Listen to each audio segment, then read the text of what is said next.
नाज़रीन, अब हमें ज्वाइन किया ब्रिगेडियर रिटायर्ड फारूक हैदर साहब ने। जरा सिक्योरिटी सिचुएशन के ऊपर भी थोड़ी सी बात करें। ब्रिट साहब, अस्सलाम वालेकुम सर। वालेकुम सलाम, बहुत शुक्रिया जी, शुक्रिया जी। Sir thank you for joining us. Sir, अभी कुछ देर पहले मैं देख रहा था आज स्टेटमेंट ख्वाजा आज़ साहब की कि आइंदा चंद रोज के अंदर पॉसिबिलिटी है कि हिंदुस्तान पाकिस्तान की जंग छिड़ जाए। Do you think so sir?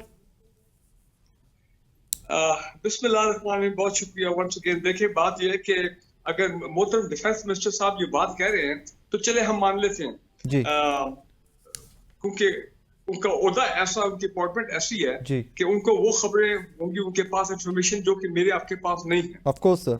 लेकिन हमें ध्यान में ये भी रखना है कि हमारे मोहतरम डिफेंस मिनिस्टर साहब जो है वो कई मरतबा बड़ी ही इंटरेस्टिंग बातचीत कर देते हैं और फिर वो बाद में बड़ा उसका इम्प्लीकेशन भी होते हैं। मुझे याद एक दफा उन्होंने कह दिया 2 साल पहले कि हम तो डिफॉल्ट कर गए। फिर वो पीछे इन्होंने चंद दिन पहले एक वो इंटरव्यू दिया अपना स्काई न्यूज को, मेरा ख्याल है, जिसमें उन्होंने वो बात कर दी इसकी कि जनाब हम तो ये अमेरिका इनकी वजह से हम दहशतगर्दी में इन्वॉल्व हो गए, इस किस्म की बातचीत, जो कि मैं समझता हूँ कि इतने ओहदा इतना इम्पोर्टेंट और सेंसिटिव है कि वन शुड रिफ्रेन इस किस्म की बातचीत। लेकिन हैविंग सेड दैट, मैं ये समझता हूँ कि इस वक्त ये खबरें तो आ रही हैं कि उनके हाईएस्ट लेवल पे उनके जो chief of defence army chief हैं, उनके टॉप मिलिट्री डिफेंस लीडरशिप है, वो प्राइम मिनिस्टर साहब को मिल रही है, इंडियन प्राइम मिनिस्टर को, वो जनाब होम मिनिस्टर को भी मिल रही है, डिफेंस मिनिस्टर को भी मिल रही है, राजनाथ साहब जो उधर हैं। तो जिसको कहते हैं ना अंग्रेजी में where there is smoke there is fire, तो something is cooking। इसमें कोई अपना शक नहीं है कि इंडियन इस वक्त हैं बड़े सख्त परेशान में, बड़े जारहाना मूड में। उन्होंने एक वॉर हिस्टीरिया क्रिएट किया हुआ है उनके थ्रू। पूरे उनके इंडियन मीडिया जो है वो तो बड़े गुस्से में कि अभी तक जंग शुरू की हुई है, अभी तक इंडियन ने पाकिस्तान पे हमला क्यों नहीं किया। लेकिन मैं ये समझता हूँ कि प्राइम मिनिस्टर मोदी इस वक्त एक बड़ी मुश्किल में फंसे हुए हैं। उसकी वजह ये है, इसको बोलते हैं कैश 22 सिचुएशन। अगर वो जनाब पाकिस्तान के कोई मुहिम जो करते हैं, कोई हमला करते हैं, कोई ऐसी चीज, चाहे आर्मी के थ्रू, नेवी के थ्रू, एयरफोर्स के थ्रू, तो पाकिस्तान तो तैयार, क्योंकि एलिमेंट ऑफ सरप्राइज तो खत्म हो गए। यहाँ तो लोग बिल्कुल बंदूकें लेके तैयार होकर बिल्कुल बैठे हैं। तो मुझे आप ये बताएं कि जब उनको उनकी मुंह की खानी पड़ गई तो फिर मोदी साहब क्या अपनी शक्ल दिखाएंगे इंडियन अवाम में?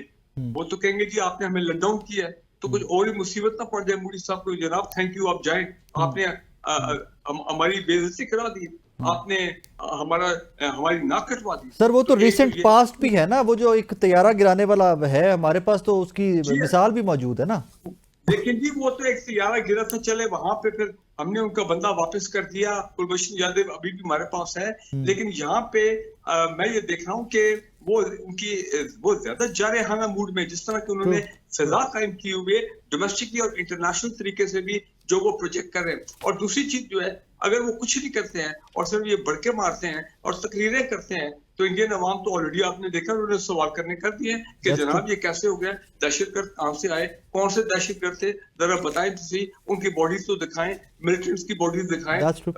लोग कि जी मुसलमान, उसमें जो लिस्ट आई है जो सोशल मीडिया पे जो हम देख रहे हैं अपेरेंटली, उसमें 13-14 तो मुसलमान है। सो देयर इज और इंडियन अपना इंटेलेक्चुअल सवाल उठा रहे हैं, इंडियन मीडिया में भी लोगों ने सवाल उठाना शुरू कर दिए कि मोदी साहब आप हमें जो है, हमें आपने बिल्कुल बेवकूफ बनाया हुआ है, आपके अजाइम किया है, आप चाहते क्या हैं। कोई लोग कह रहे हैं चुनाव का जो है मामला, जब भी चुनाव का मामला इलेक्टोरल वोट का मामला नजर आ रहा है उसमें। बिट साहब, बहुत शुक्रिया sir, thank you very much. नाज़रीन, ब्रिगेडियर रिटायर्ड फारूक साहब मौजूद थे। As a matter of fact, कोई भी ज़रा भी जी शऊर जब बैठेगा, इसके ऊपर थोड़ा सा तहकीक करेगा, तो वो जो खुद से रचाया हुआ ड्रामा है वो तो एक्सपोज होता ही होता है, लेकिन उसके मुहर्रकात के ऊपर काम करने की आई थिंक ज़्यादा ज़रूरत है। कुछ इंडियन थिंक टैंक्स, कुछ इंडिया में बैठे हुए पीस लवर्स, कुछ इंडिया में बैठे हुए जी शऊर लोग जो हैं, अब वो मोदी की इस हरकत के ऊपर तहकीक कर रहे हैं और आए दिन कोई ना कोई नया पॉइंट जो है वो उठाया जा रहा है। लेकिन I will be very honest, when it comes to my mind, तो मुझे बहुत ज़्यादा तहकीक करने की जरूरत नहीं है। कि आप किसी भी बंदे के किसी एक्शन को परखना है तो माजी के किरदार को देख लीजिए कि how they have done in the past. और इसी तरह अगर आप मोदी के किरदार पिछले 30 साल का, जब मैं बोलता हूँ, बार बार बोलता हूँ कि मोदी का किरदार आपने देखना है, तो जिस दिन से ये शख्स बरसरे इक़्तिदार आया है, वज़ीर आला गुजरात से लेकर वज़ीर आज़म हिंदुस्तान तक, इसका वो 30 साल सफ़र जो है, वो 30 साल जर्नी देख लीजिए, आपको बहुत सारी चीज़ें यहाँ हो जाएंगी कि एक बंदे के सर पे हमेशा खून सवार हो, मार दो मर जाओ, और फिर हिंदुस्तानी मीडिया जिस एक्सट्रीम पे गया हुआ है उसमें बहुत सारे आपके और मेरे सवालों का जवाब हमें मिल जाता है। अपना इस बहुत सारा ख्याल रखिएगा और इस दुआ के साथ हमेशा पाकिस्तान को, कौम को, मुझे अपने आप को याद रखा करें कि we are peace loving nation, peace loving country, we don't want war, लेकिन अगर इम्पोज की जाए तो we know how to retaliate and how to respond. अल्लाह हाफिज़।